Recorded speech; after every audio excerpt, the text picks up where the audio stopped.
Oke, yuk langsung kita bedah aja ya. Kali ini kita mau coba ngulik satu konsep yang dalam banget nih dari tradisi Sufi, nisbat rohaniyah, atau ya hubungan spiritual gitulah. Sumber kita ini jurnal penelitian akademis loh. Jadi cukup serius nih pembahasannya. Ngupas konsep ini di tradisi Sufi sama Ahlus Sunnah wal Jamaah. Ada sedikit sentuhan sains modern juga. Iya, betul. Nah, misi kita apa? Ya menggali intinya hubungan spiritual ini, gimana sih cara bangunnya, terus efeknya buat Anda gimana, plus kita intip dikit deh, sains tuh ngelihatnya gimana. Tapi hati-hati ya nanti pas bagian sainsnya. Nah, iya. Yang bikin menarik tuh sebetulnya gimana ya? Konsep kuno soal koneksi yang nggak kelihatan ini, mau itu ke Tuhan, Nabi, para wali, atau bahkan sesama kita itu, kok rasanya masih relevan banget gitu loh sampai sekarang. Banget. Yang agak mengejutkan juga udah mulai tuh disentuh-sentuh sama diskusi ilmiah. Walaupun ya itu tadi kita mesti jernih banget bedainnya. Mana eksplorasi, mana klaim yang agak berlebihan. Setuju. Oke, jadi nisbat ini apa sih sebenarnya? Intinya banget gitu. Intinya sih itu ikatan, hubungan spiritual yang mendalam. Bisa dibilang jantungnya tasawuf lah ya. Oke. Jantungnya tasawuf. Macam-macam bentuknya. Ada yang namanya nisbat mahabbah. Itu ikatan karena cinta yang kuat banget. Cinta ya? Tapi di sumber kita itu ada satu yang disebut kayaknya kok keren banget gitu. Nisbat uwaisiyah. Pernah dengar kan? Oh iya, nisbat uwaisiyah. Ini unik nih. Sumber kita jelasinnya itu semacam transmisi spiritual tapi nggak perlu ketemu fisik. Nggak perlu ketemu. Gimana tuh? Iya, kan namanya dari Uwais Al-Qarani ya. Beliau itu kan orang suci yang punya hubungan batin kuat banget sama Nabi Muhammad SAW, tapi ya itu, nggak pernah ketemu langsung secara fisik. Wow, keren banget ya. Banget. Malah nih, kata Syah Waliullah Dehlawi, ini menurut jurnalnya ya, koneksi modal begini tuh bisa jadi lebih kuat loh daripada hubungan fisik biasa. Lebih kuat? Kok bisa? Nah, itu dia misterinya. Ada contoh juga kan, Khwaja Baki Billah itu katanya dapat bimbingan dari rohnya Khwaja Naqsyaban. Ini nunjukin betapa dimensi batin itu, penting banget di tradisi ini. Gila sih, itu dalam banget.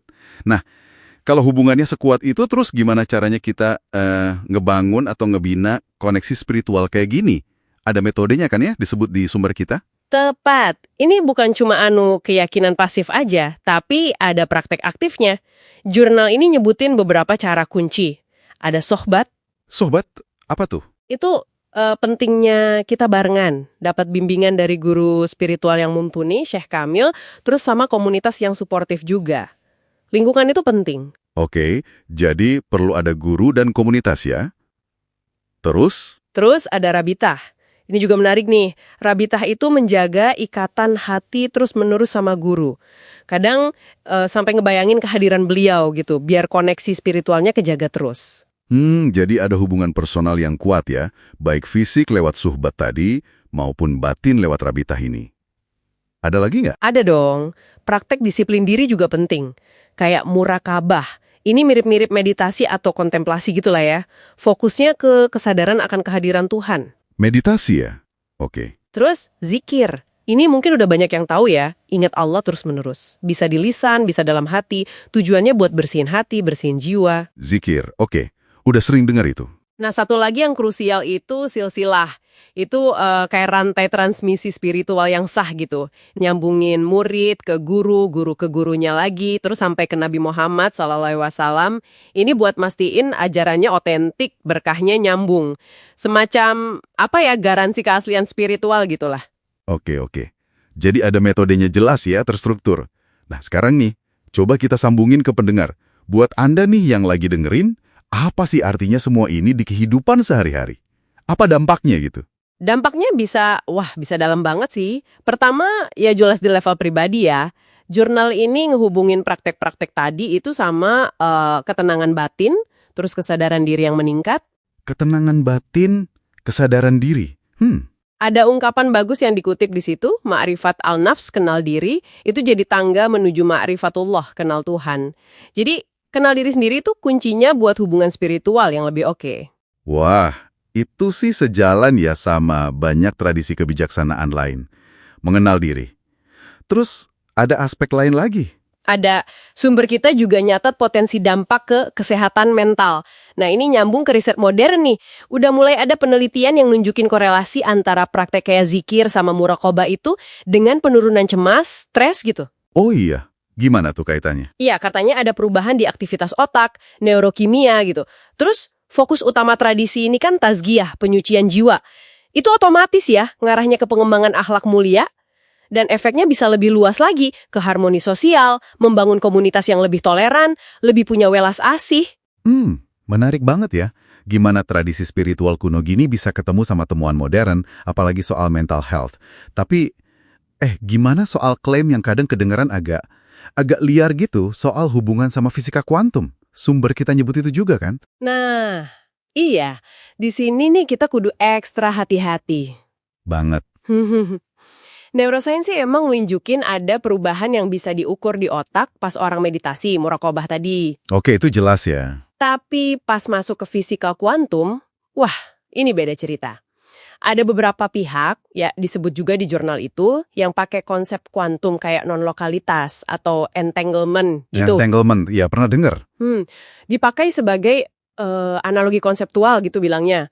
Buat coba jelasin hubungan spiritual jarak jauh kayak Uwaisyah tadi. Oh, analogi konseptual. Jadi bukan bukti ilmiah ya gitu ya maksudnya? Nah, itu dia poinnya. Persis. Penting banget digarisbawahi, ini tuh analogi metafora, bukan bukti literal kalau nisbat itu fenomena kuantum. Sains modern tuh, ya jujur aja, belum bisa ngukur atau ngebuktiin hubungan spiritual secara langsung. Belum bisa ya? Belum. Jurnalnya juga ngingetin kok supaya kita waspada sama pseudoscience atau apa yang disebut mistisisme kuantum. Jadi kita di sini cuma ngelaporin aja ya, ada wacana ini di sumber, tapi bukan berarti kita mendukung klaim yang nggak ada dasar ilmiah kuatnya. Riset interdisipliner yang benar-benar ketat tuh masih jauh banget dibutuhin di area ini. Poin penting banget itu. Hati-hati ya. Oke, jadi kalau kita rangkum nih, nisbat rohaniyah itu inti dari tradisi sufi soal hubungan spiritual yang mendalam. Dibangunnya lewat praktek-praktek kayak suhbat, rabitah, muraqabah, zikir. Betul, sama silsilah tadi. Iya betul. Tujuannya buat transformasi pribadi, ningkatin kesejahteraan, ngembangin akhlak, dan ya ternyata bisa memicu dialog yang menarik, tapi juga perlu hati-hati sama sains modern. Nah, kalau kita tarik lagi ke gambaran yang lebih gede ya, sumber kita tuh nyinggung satu konsep lagi yang menurut saya menarik banget, ilmesina. Ilmu yang ditransmisikan dari hati ke hati. Beda sama ilmu safina, ilmu dari buku, dari teks gitu. Ilmu dari hati ke hati? Iya, nah ini mungkin bisa jadi bahan renungan nih buat Anda yang dengerin. Di luar kita baca buku atau dengerin informasi formal kayak gini, pernah nggak sih Anda merasa kayak nangkep suatu pemahaman atau pengetahuan yang dalam gitu, tapi lewat cara lain? Cara lain gimana tuh maksudnya? Ya mungkin lewat intuisi yang tiba-tiba kuat banget, atau pengalaman hidup yang benar-benar menggugah, atau mungkin pas ngerasa ada koneksi mendalam yang susah dijelasin sama orang lain. Pernah nggak ngerasa gitu? Sesuatu buat direnungin aja sih. Wah, itu pemikiran penutup yang bikin mikir ya. Oke deh, terima kasih banyak udah nyimak deep dive kita kali ini. Semoga ada percikan aha moment yang bisa Anda bawa pulang ya.